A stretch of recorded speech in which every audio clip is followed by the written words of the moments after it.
આ તો પૂર્વનું કઈ બાકી રહી ગયું હોય તો સત્સંગ. અને એટલા માટે હું તો બધી કથાઓની અંદર બધા સપ્તાહોની અંદર બધા મને ઓળખે. હા, અને મારા ગામ વાળાને તમારે તો બધા ઓનલાઈનના માધ્યમથી, યુટ્યુબના માધ્યમથી ફેસ ટુ ફેસ બેઠા હોય એ પૂછો. અને મારી હારે ભણતર એને પૂછો, તમે આપણા બંદાના તોફાન પૂછો એને. ઘણાય તો હજી મને ફોન કરી યુટ્યુબમાં ટીવીમાં જોવે ને કે હિરેન દાદા તમે જ છો? એને તો હું જ છું. લે પણ હાવ આમ આ ક્યાં તમે સાહેબ માનતા કરતા કે 2 દી રજા પાડે ને તો 2 ચોપડે 2 પાઠ મારા વધારે હાલી જાય. કારણ કે એ તે દી સમય હતો ભગવાન, તે દી સમય હતો. હવે હું તોફાન કરું કેવો લાગુ ભગવાન. અને એટલા માટે હું તો આ દુનિયાનો સૌથી ભાગશાળી. હું તો બધાને કહું ભગવાન જ્યારે જે સમય આવે ને. એટલા માટે અત્યારના બાળકો, આ બધા બાળકો શું જીવવાના છે? એને ક્યાં એના મા બાપ જીવવા દે છે? હજી તો બોલતા નથી આવડતું, ત્યાં તો એને આખો દી મૂકી દીધો છે. 11 વાગ્યે જાય તો સાંજે 7 વાગ્યા સુધી અંધારું થાય તે ઘરે આવે છે. એને મા બાપનો પ્રેમ જે મળવો જોઈએ એના હકનો, એ હકનો પ્રેમ તો તમે નથી આપતા. એટલે તમે તૈયારીમાં રહેજો. જ્યારે તમારે જોતો હશે ને ત્યારે તમે નથી આપ્યો, તમે જેટલો ઓછો આપ્યો છે ને એ તમને એટલો ઓછો મળવાનો છે. હા, અને અમારા મા બાપને એટલે મળે છે કારણ કે અમે ઢગા જેવડા થયા ને ત્યાં સુધી અમને અમારી માં સૂર્યમું કરી દે, ત્યાં સુધી અમને અમારી માં ભાખરી કરી દે. અને તમારે સવારના પોરમાં લંચ બોક્સ ભરી દીધું અને છૂટું થઈ જવું છે. ભગવાન બાળકને જીવવા દો, બાળકને મોટું થવા દો. ફૂલછોડ હોય એને સીધી કેરી ન આવે. જન્મતા આવે તેને કલેક્ટર ન બનાવો, જન્મતા આવે તેને ઓફિસર બનાવવાનું ટ્રાય ન કરો. એને થોડુંક એની રીતના જીવવા દો, કાંઈક એને ઉગવા દો, કાંઈક એને ખીલવા દો, કાંઈક એને ખેલવા દો. અમે તો કેવડા ત્યાં સુધી અવેડાને પાળીએથી ધુબાકો માર્યો, કોઈ દી ગોઠણ ભાંગ્યો નહીં. અને અત્યારે બિચારો સાયકલ પડે 3% આવે, આમ પાળેથી પડે તો પ્લેટું નખાવી પડે, હાડકા. કારણ કે ભગવાન માનો પ્રેમ, બાપનો પ્રેમ, હેત સ્નેહ બધું તૈયારીમાં રહેજો. અતિશય હા, મને કઈ વાંધો નથી. હા, સમાજની અરે તમે ફ્યુચરનો સવાલ છે ને ભાઈ. અત્યારે આપણે આ બધી વાતો કરીએ મજા ન આવે. ફ્યુચર હું પણ 3 વર્ષના બાળકને ફ્યુચરમાં ખબર એ હું પડે એ મને કહો તમે. એવી રીતના તમે છટકો નહીં તમે ભગવાન. એના ફ્યુચર એના ભાગ મારે બનાવવું. આખી દુનિયા વડાપ્રધાન બનવાના જ કોઈ. હા, એટલા માટે હું તો એમ કહું અમે તો ભોગવ્યું છે. હકીકત આપણી જે પેઢી છે ને, આપણી પેઢી આ છેલ્લી પેઢી છે જેને જિંદગીના બધી મોજ કરી છે.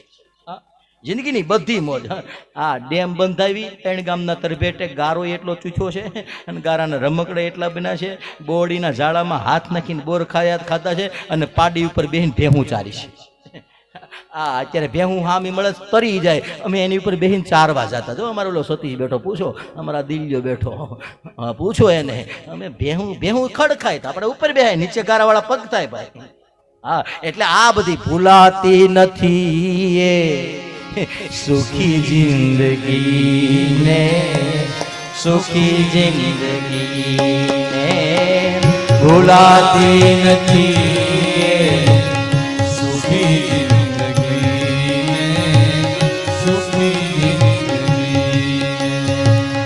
સુખી જિંદગી બાળ પણમાં ગુજારી, સુખી જિંદગી બાળ પણમાં ગુજારી.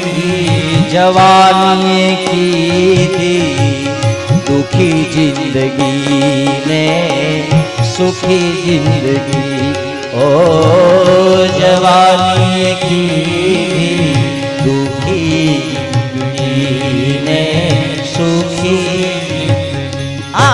એટલે ભૂલાતો હું તો ઘણી વખત આ બધા મારી સાથે બધાને કહું કેવા જલસા હતા, કેટલી નિર્દોષ જિંદગી.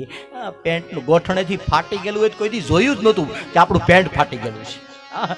આ ખિસ્સું તૂટી ગયેલું હોય કોઈ દી જોયું જ નથી. કાંઈ કોઈ ભાગ નહીં, કોઈ પણ પ્રકારની ચોકલેટ નહીં, કોઈ પેપ્સી નહીં, કોઈ કેન્ડી નહીં. ડાબા ખિસ્સામાં માંડવી અને જમણા ખિસ્સામાં ગોળ, 2 જ વસ્તુ છે, ત્રીજી વસ્તુ જ નહીં. આ નવરા થયા નથી. અને પછી ઓલો આમ હાથ રાખવીને પરસેવાનું અંદર એટલે ગોળ એ હરે ગરમીનો. પછી ગોળ તો પૂરો થઈ જાય પણ બંદો જ્યાં જાય ને ત્યાં માખીઓનું ઝુંડ આવે હારે. અમે અમારી હારે રહેતી માખીઓ હતી ને એના પેટ ભર્યા છે એટલે જલસા છે. અમારી આજુબાજુમાં ઉડતી માખીઓને જલસા હતા ભગવાન. અમે કોઈ દી એને મરવું પડે એવું કંઈ કર્યું જ નથી. એટલે ભૂલાતી નથી સુખી જિંદગી ને, સુખી જિંદગી. એટલે આ છેલ્લી પેઢી ભગવાન.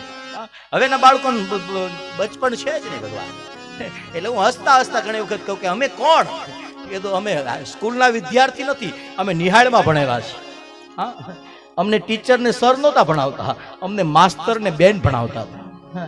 અમને સ્કૂલ બેગ નહોતી, અમે દફતર લઈને જતા હતા. હા, અમારે પનિશમેન્ટ નહોતું, છૂટા ચોક મારતા હતા.